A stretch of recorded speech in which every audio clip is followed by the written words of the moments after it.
On this Garlic Marketing Show, we're going to talk about translation. It's a hot topic. We're going to talk about the high return on investment of translation, the high cost of quality translation, the danger of poor translation in your website, how AI is affecting all of this, the legal reasons a lot of us need to know to be translating our website, the two different types of translation, including transcreation, which I think is fascinating, the complexity of translation, translating a website with new technology, and SEO implications, which is super important, as well as the new opportunities in YouTube translation with videos. All this with Evan Kramer. Evan, say hi. Hello, how you doing? All right, we're excited to get started. But before we get started, of course, it's brought to you by videocasestory.com. Besides translating your website, one of the best things you can do is put your customer stories everywhere and possibly get them translated. Go to videocasestory.com, where we'll show you 13 places you can put your customer stories to land more of those big fish. Just go to videocasestory.com/bigfish. All right, let's get started.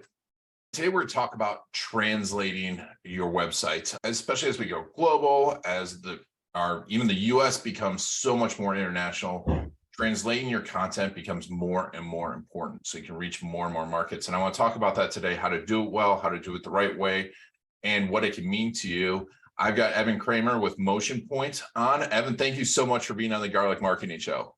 Yeah, thanks for having me, Ian. Great to be here. This is an important topic. It comes up a lot. We get this with video clients. We need to translate this or do this. And it's always a tricky topic too, because I want to get into how best practices around that. But before we get started, how did you get involved with MotionPoint, and how did MotionPoint get started? Yeah, great question. MotionPoint's been around for over 20 years and really pioneered website translation back in the early 2000s. A company based out of South Florida, was a technology darling for a long time and has really evolved with blue chip customers, global enterprise brands over that period of time. Back in 2021, it was acquired by a private equity group that looked to double down and really grow the business to the next level, especially as you see a lot of technology innovation happening. And I had a relationship with that group and was brought in to run the company. So I had no translation industry experience. I came up through spending 20 to 25 years actually in digital marketing, product development, was a chief marketing officer for several brands before moving into the CEO slot. This is my third time as a private equity-backed CEO, where I come in and grow companies that require digital transformation, tech enablement. And this is an opportunity that is going through, and the industry, not just the company, is going through transformation. So that's really where I come to play. That's amazing. And I want to get into MotionPoint because that's an interesting background, because I think that so many people think of a lot of times of a CEO as someone who went to business school, is a leadership person versus a marketing person. But I feel like the CEO role is really such a sales and marketing oriented role, isn't it? Yeah. You can take a lot of different paths to get to a CEO, right? You can be the hired gun like me that comes in, and I graduated, was in accounting and business, went to grad school, and it was 1999, 2000, and the internet took off, and I got bit by venture capital and internet startups and just got into digital marketing right when it started, hit the ground running. And so I just think the foundation of accounting, marketing, sales, technology, you put it all together, you just know how to run a business. And what's great about marketing as a background, if you do it really well, is it's so data driven. You've got to constantly be thinking about return on investment. And I think that's really the cornerstone of how I think. And I think that's what made me successful as a CEO. Yeah. And so speaking of return on investment, you've had some great return on investments with MotionPoint. Before we get into how it works, tell me some the return on investment that people have gotten from it. Yeah, so I think there's really a few ways to look at your return on investment. One is from revenue generation, creating a localized experience that will enable you to generate more customers organically or convert better because you're providing an experience to a different language. And so a lot of those examples are, again, let's go back to the data and marketing. And so if you find in your analytics, that you're getting high bounce rates, or, you have demand because someone's clicking on Google Translate, you definitely understand that there's a better lift. So we have some of the larger, let's say, telecom companies as clients, and I know that they're getting better traction and better customer acquisition than the telecom companies that aren't supporting multilingual experience. And I can say that across healthcare companies, telecom companies. So there's some real data to support that even in the United States, if you're supporting a Hispanic community that's not bilingual, that needs a Spanish experience, that you're going to get a lift. And so you need to think about what's the cost of supporting that experience versus the incremental revenue. On the other side, there's the cost effectiveness of translation, and knowing that you need to be selling in multiple markets globally.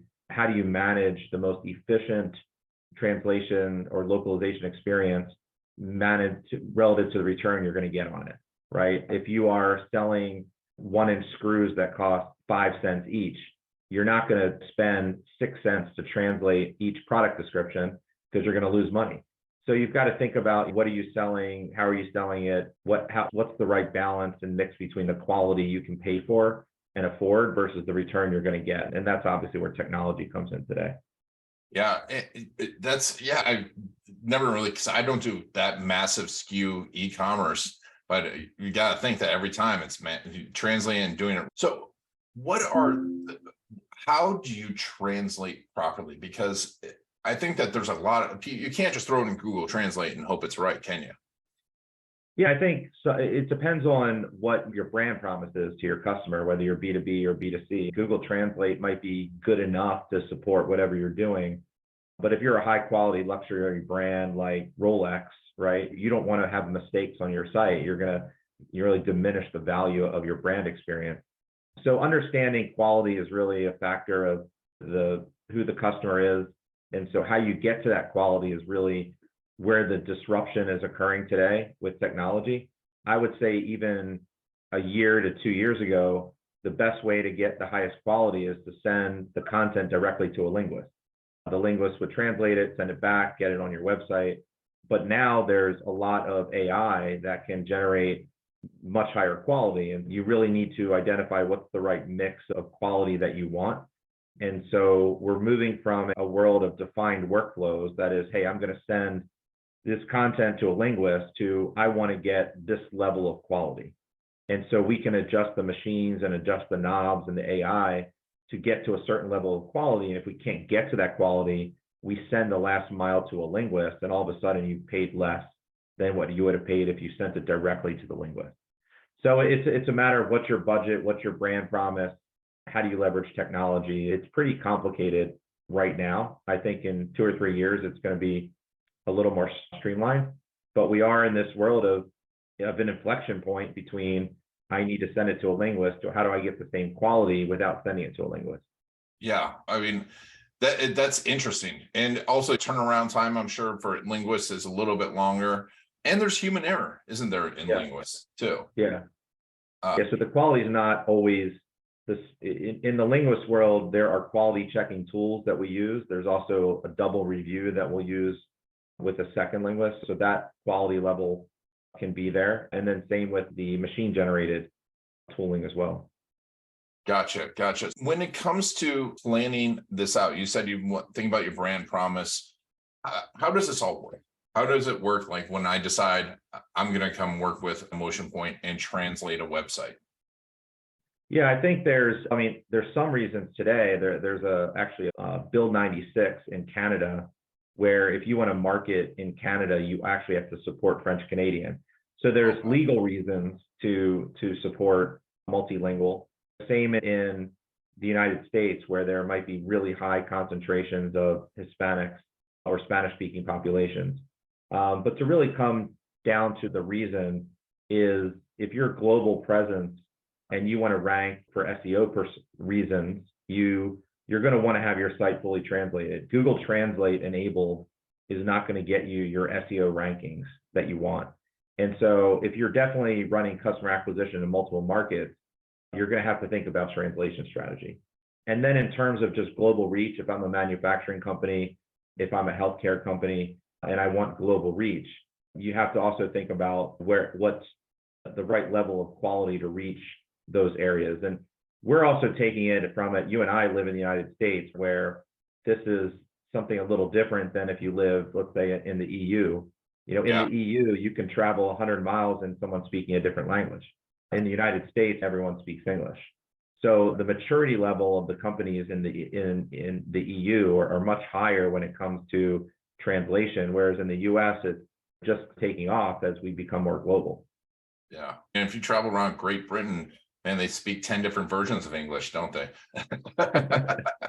Yeah, that's true.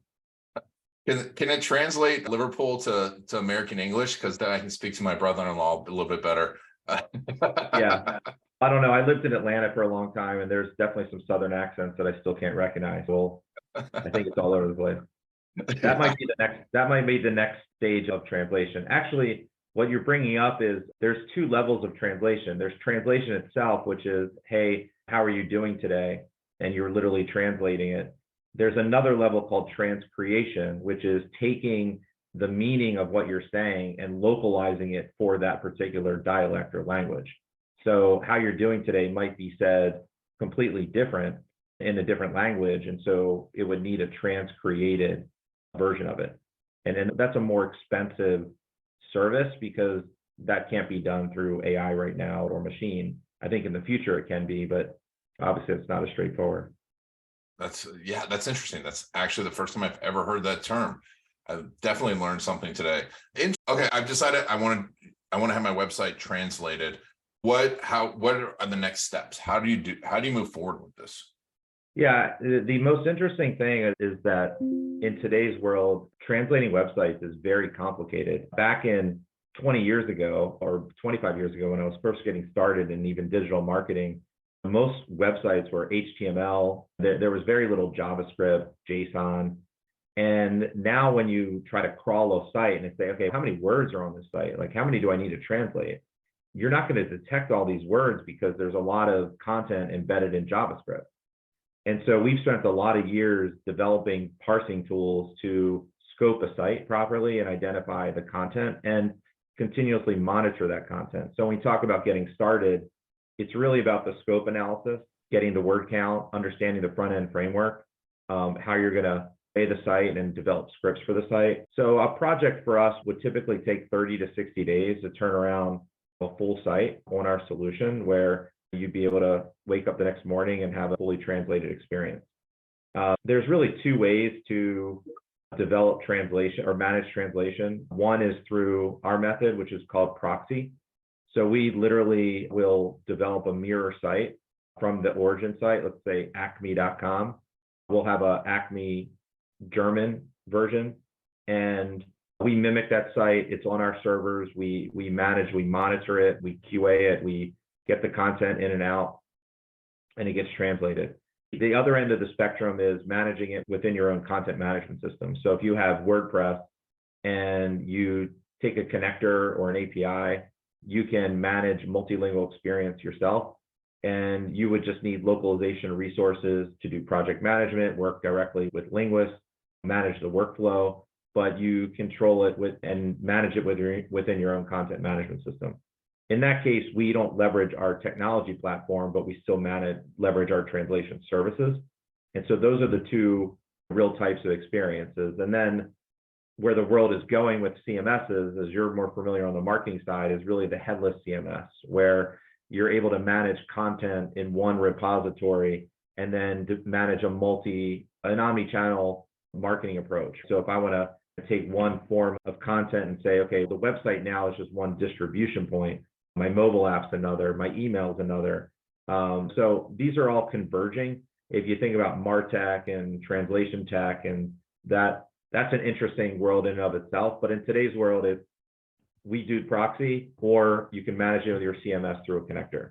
And so we need to understand number of words, size of site, amount of traffic, number of languages you want supported. And how do you manage SEO and SEO expectations, implications, complications? So we work with our customers on understanding their top keywords and what their keyword strategy is. And so when we'll tag those keywords to make sure they're high priority for translation if they come up, if they need to get placed, if they're in meta tags.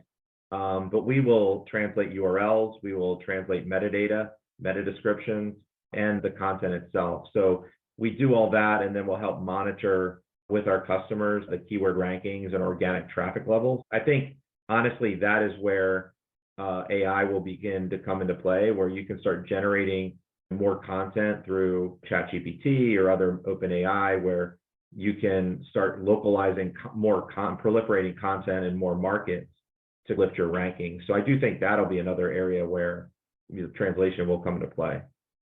Awesome. And what about video? Yeah, video is a whole other beast, right? So when you talk about video, there's voiceover, there's subtitling, and then there's captioning and descriptions. So we will handle subtitles, we can handle captioning and descriptions. Voiceovers is an area that we're not in, but we have third parties that we work with that we can get some of that work done for our clients. What's interesting about video, where video is going, is YouTube. I think it was in February, I might be wrong on the exact month, but it was sometime this year, where they announced the ability to do dubbing, multilingual dubbing within their editor. And that's really where the opportunity to do translation and multilingual has opened up distribution for a lot of video creators. So I will see, you're seeing a lot of demand for video happen because of that decision from YouTube. So that's an interesting change. It is. It's interesting how global we're becoming, how we have to be thinking about it. And like you said, in the US, it hasn't been as important. It's becoming more important. But if you're in the EU, yeah, like, you have to think about it, because you're a stone's throw away from a different language. Yeah, I was just in Central America last week, and I'm sitting there on my phone with Google Translate with everyone. We're in a global world, and the bubble that we're in the United States, I think there's going to be so much more internationalization, globalization to come. And so I think it's going to be really important to figure out it's going the opposite way of Bitcoin, right? Where cryptocurrency is trying to become a single currency. There will never be, or at least not in my lifetime, a single language currency, right? And so language will continue to be very regionally driven, and we're going to have to support that through all types of formats, whether it's text or video or audio, right? 100%. Yeah, I lived in New York City, and any major city, there's pockets where people generationally don't speak English.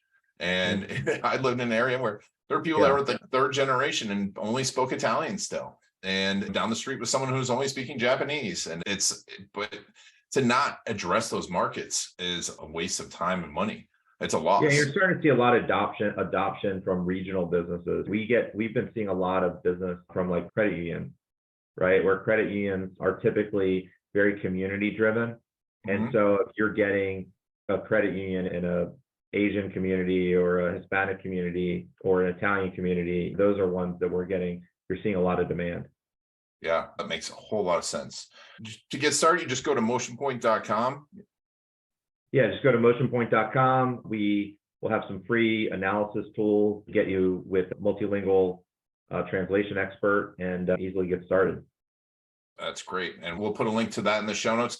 And where can we follow you, Evan? LinkedIn's the best place to reach me. On Twitter, I'm at Kramer Cool, and I'm pretty active in social media. So is MotionPoint, and definitely follow me around. I talk a lot about marketing, a lot about translation, a lot about AI. Fantastic. Evan, thank you so much for being on the Garlic Marketing Show. I really appreciate it. And we'll make sure to put a link to all that in the show notes. And thank you again. All right, Ian, thanks a lot. Have a good one. All right. And thank you all for taking Evan and I on your journey. This has been Ian Garlic and the Garlic Marketing Show.